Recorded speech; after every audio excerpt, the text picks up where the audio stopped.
Hello and welcome back to the Be the Hero channel. I'm Robin. I'm Isabel. And we're going to talk all about North Node and your purpose, because Isabel does readings with people every day and they always ask about like North Node and what is my purpose and how does it relate. So I'm really excited to break this down with you today. Yeah, so often in readings, usually people usually come into the readings with a few different standpoints. Usually they're looking at the North Node, and I have videos on the North Node, but they're always asking about an area of their life, whether it's their career or their relationships. They're looking to just generally reassess their life and restructure their life. I mean, I do that all the time. I always go to Isabel and say, Isabel, I feel frustrated. Just tell me what I'm supposed to do. Like, as if like there's this magic answer in my chart. Just tell me what I'm supposed to do. Mm-hmm. And a lot of people often come to me when, honestly, the ongoing theme is that people have generally, they hit a low and they're looking to learn more about themselves. They look to astrology, they find answers, they book a reading with me. And so a lot of people are looking for self-growth and specifically purpose. This idea of purpose, Robin and I filmed about a few days ago on Be the Hero. We talked all about how your purpose is actually not your career. So many people go into it looking to their astrology on what is my purpose. And while your purpose is something that is more so about your being, a huge factor of you living your purpose is tied into your North Node. Now, is there anything you want to say before I dive into more of that and why that is? Well, the North Node we've talked about, really changes based on if it's placed next to something. Like for me, it's placed right next to my moon sign. So I think sometimes it gets confusing. I know for me, if I'm like, sometimes my emotional state is very affected. It's also in Scorpio, affected by the moon sign. And so I know for me, sometimes I get confused in being able to listen to it. I guess the simple way is like, I go to Isabel, like, I just feel so emotional and I just want to go through all this depth, but like, this doesn't feel right. It feels conflicting with like what we're supposed to do. And, especially if you're very driven, I'm an Enneagram 8, so I always want to push forward with like my way or the highway and get things done and be productive and achieve. And so sometimes it's really hard to sit there and think, well, my North Node is just about feeling, it's just like writing out these emotions. And I can say personally, I do feel like that. The more I just listen to that, to just ride out this emotional journey without judging it and without having to have some tangible like task assigned with it, I do feel like things have kind of led me in the right direction. Mm-hmm. And we talk about the Abraham Hicks videos and how, you just want to stay in the vortex of flow. And it seems like in the world we live in, this has been my journey through Nomads with a Purpose and our RV lifestyle and our travel lifestyle. And in that everything that we're told to be is so measurable and specific.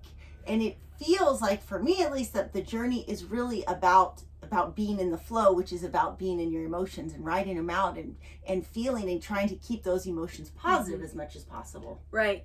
And I think oftentimes people get confused, especially in astrology, when they look to astrology for purpose and they're learning about if the North Node is their purpose, they feel like they're looking for a task. And for some of you, those who have maybe a North Node in Virgo or in 6th house, your North Node is very task oriented. Now, everything can be broken down into a task, but it's not so much maybe for some of you about doing things. It's more so about, like for mom, how you feel.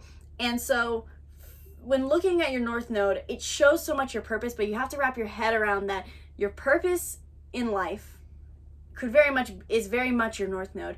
And the goal of your North Node is to learn not just the task, but how to embody that archetype. There are 12 archetypes in the zodiac wheel, and whichever one our North Node is in is the one we feel the most challenged in being able to embody. Even if it's our moon sign in some cases, it can feel, whether maybe you naturally move towards your North Node or feel like you can embody it, depending on if your moon or your Mars or your sun is there, but it feels wrong to some degree. There's a level of shame. And so to embrace your North Node and really make it your purpose, there's a lot that goes into self-worth, affirming self-worth in the process, being able to positively embody these archetypes, because these archetypes can play out in many different ways in your life. So. Let's add one more to it. Intrinsic values. So if you start pursuing your North Node and you're using the only sense of measure by comparison, by using extrinsic value system, by like, oh, are you getting more affirmed for it? Or are you getting more status, monetary satisfaction from it? Or, you know, Isabel could confuse having a North Node in Taurus as like, well, I should just be super wealthy. But it's more about, I think what she's trying to say, it's more about how it makes her feel. Exactly. Like not feeling shame for wanting to have comforts and have luxury and maybe drive a nice car. It's the point of reference in your mind. Is your mind looking for the validation externally? Or are you like, you know what? I'm freaking amazing. I want to feel good. I want to drive this Lexus or whatever car you want to drive. Yeah. It's more about and that's where purpose comes to how you feel about yourself, really. Purpose feels like, I feel like it's a healthy use of Manipura, of solar plexus chakra, in I go do things that make me feel proud of myself. When I use my Scorpio, because my North Node and my moon sign are both in Scorpio in my 4th house, when I go do things that are adventurous with my kids and I feel this like, you know, many times we'll be at crossroads traveling and be like, should we go left or right? Or we wake up and it's like a rule of 5, like, do you want to go rock climb or hike today? And I'm still experiencing depth with them and connecting with them, but we're also adding this level of spontaneity. Whereas my old life, before we started traveling so much, there was so much structure and routine and it didn't make me feel good. And so I thought, well, it's like it was too much the known. Yeah, I really think people they struggle. I even did too for so long. Not only because I first pulled my birth chart wrong, and it really made me go down this very task-oriented approach to purpose. That I need to provide myself a secure routine, and then I fulfill that. I'm like, well, I'm bored. Oh, my chart's wrong. So let me hyper-analyze this and see if I can find a new purpose. And along that way, I discovered how much basically your North Node is your purpose, in the fact that our purpose, all of us here on Earth, is to experience life to the fullest. It's almost as if, from the more spiritual perspective, many say that you are a piece of God experiencing itself through human form, and you're here to just experience it, and you fulfill your purpose in that. And so either way, your purpose is here to feel. And the best way to feel is to grow, because the more you grow, the more you expand your frequency and you come back to source consciousness, to love, to purity, to God, whatever it is you believe in, you come more pure in your growth process. And our North Node, quite literally, represents our hardest growth process, what brings us back to the most purity and what brings us to the highest frequency. And so every astrology archetype can be embraced in negative and positive ways. I mean, Aries at best is independent, at worst is headstrong. Gemini could be a gossiper, or they could be a wise sharer of information. And Taurus is etc. So it really just depends on how you embrace it. And it's about learning how to feel into that archetype.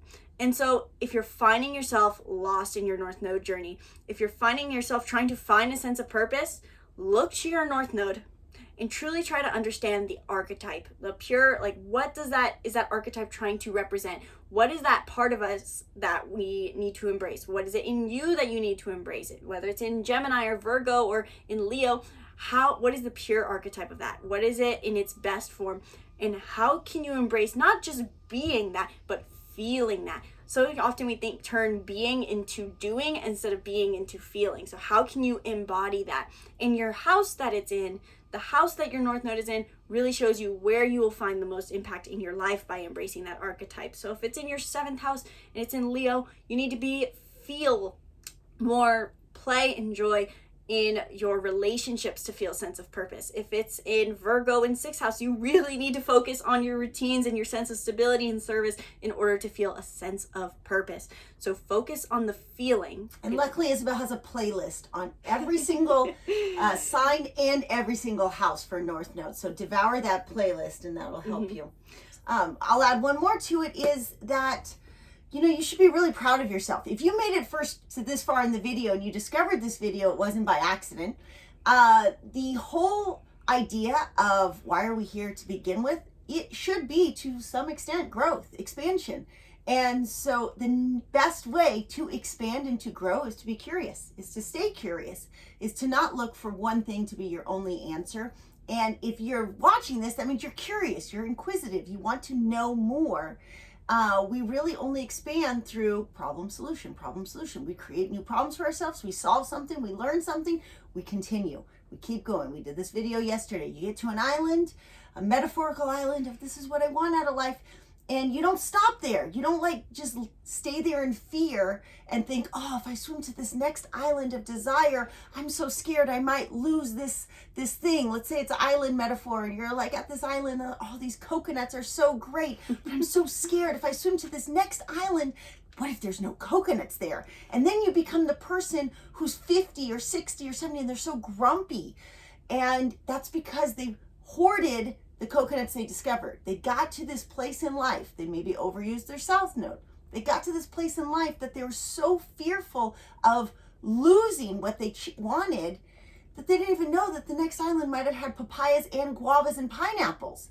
And so you just don't know. It's being able to see, your purpose is to stay curious in the thought, in the mindset of like, hey, let's see what's in the unknown, while not holding on, because we tend to grip so tightly to that south node because it comes easy to us. And so really branching out, feeling into that space of what could be, what's not serving me. And a lot of times it's easier to look back at what you are gripping too tightly to. To find that is know your story. We have a mini course in Be the Hero Academy, which is free to join. When you join, you go through core curriculum, and one of that core curriculum, that's free, is know your story, because you're going to catch the pattern. Sometimes you're just too close to your problem to recognize that, oh my gosh, I keep repeating the same thing over and over. You tell your story, you start going, oh, I have this tendency to do this thing. That might be my south node. What would it look like to let go of that? What could be on this next island? Yeah. And so 2 more notes I wanted to add to wrap this up. 1, if you want to join Be the Hero for free, hit the link in the description below to join the Be the Hero Academy now for free. A lot of people also, they join the membership, it's on a website, and they forget that there's an app for it. So make sure you download the app as well, Mighty Networks, and then you have it sending notifications to you when we add new content there and reminders to do your work. Last thing I wanted to add was about your island analogy and how you're talking about the north node and south node, and the fact that it's always said that the north node, because it's so unfamiliar for us, because it's what expands our frequency so much, it feels uncomfortable. And Zach Bush always talks about how much we should be 3% outside of our comfort zone. So we're not saying that you have to live a life of discomfort, but continual growth does require some level of discomfort. So if you are uncomfortable, it's likely very good. You should feel like you're in the unknown to some degree. Chasing that bit of unknown is good for you. And remember that your south node is overused gifts and talents, and they serve you reaching your purpose in the sense that they are the toolkit that you can take with you to channel energy to your north node. So don't banish those parts of yourself. Don't overuse them. Don't hold on too tightly to them. Use them to your benefit to remain curious and seek the unknown. So if you have more questions, schedule a reading with Isabel in the link in the description below, where we can dive into your north node, south node, and how you can live your purpose in alignment with that, as well as the rest of your chart. If you're curious, if you want to understand more, link is in the description below. Book a 1-hour reading with me now. Be sure to join Be the Hero Academy and stay tuned for more videos where we break down astrology, purpose, and how to release English, your story. All right, namaste.